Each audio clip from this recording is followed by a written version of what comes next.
talking about the recent elections in Burma.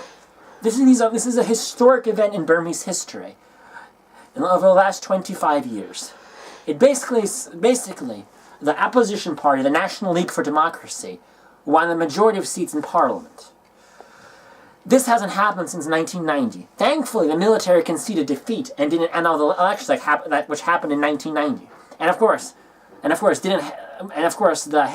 president of the National League for Democracy, Aung San Suu Kyi, who by the way is a Nobel Peace Prize laureate back in 1993, is not under house arrest. She's free to travel wherever she wants. However, she's not free to be in parliament because of Article 59 of the new five-year-old constitution of Burma, which prohibits any person from being married to a foreigner from being president, which I think is a silly excuse to avoid Aung San Suu Kyi in parliament.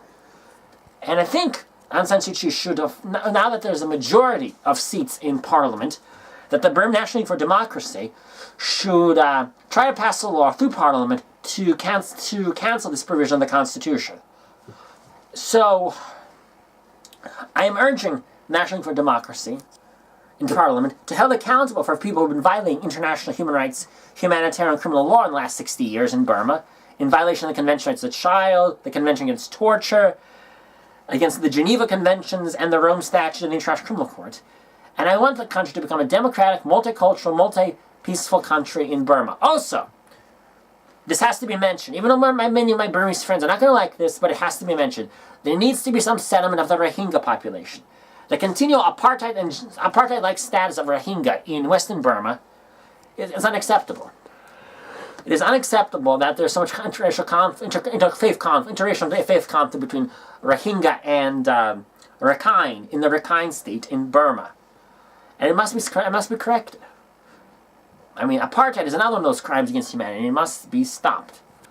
And the new National League for Democracy must come up with a peaceful solution to the Rohingya problem.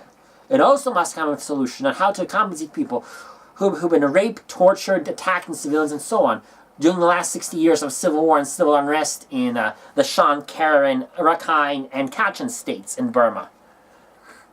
So I'm urging Burma to set a new course forward, if that's possible.